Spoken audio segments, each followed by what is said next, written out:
Hi friends, இது உங்கள் பிரசன்ஷியா. புதுசா வீடு கட்டிட்டு இருக்கீங்களா? உங்க பாத்ரூம்க்கு சிங்கிள் பீஸ் வாங்கணும்னு டிசைட் பண்ணிருக்கீங்களா? அப்ப இந்த வீடியோ உங்களுக்காக தாங்க. சிங்கிள் பீஸ் வாங்கும் போது 2 விஷயம் கவனிக்கணும். எஸ்டாப்பா பீட்ராப்பா.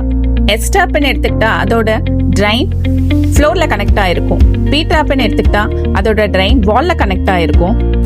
எஸ்டாப்னு எடுக்கும்போது ஃப்ளோர்ல அதோட ட்ரைன் டைப்ல கனெக்ட் ஆயிருக்கிறதுனால என்னதான் ஃப்ளஷ் பண்ணாலும் அதுல டஸ்ட் பார்ட்டிகல் வந்து தேங்கி நின்று ஸ்மெல் வர சான்சஸ் இருக்கு. ஸோ பீட்ராப்ல அந்த இஷ்யூ இல்லைங்க. இருந்தாலும் நம்ம ஷோரூம்ல எஸ்டாப் பீட்ராப் ஆல் சிங்கிள் பீசஸ் அவைலபிளா இருக்கு. மோர் தென் 20 சிங்கிள் பீசஸ் நம்ம கிட்ட மாடல்ஸ் இருக்கு. ஷோரூம் விசிட் பண்ணி நீங்க பர்ச்சேஸ் பண்ணிக்கலாம். நம்ம ஷோரூம் வந்து கோபாலபுரம் லாயர்ஸ் ரோட்ல லொக்கேட் ஆயிருக்கு. நேரா வந்து பர்ச்சேஸ் பண்றவங்க பண்ணலாம், இல்லையா கீழே இருக்க நம்பருக்கு உங்க என்கொயரியை கேட்டு தெரிஞ்சுக்கலாம். தேங்க்யூ.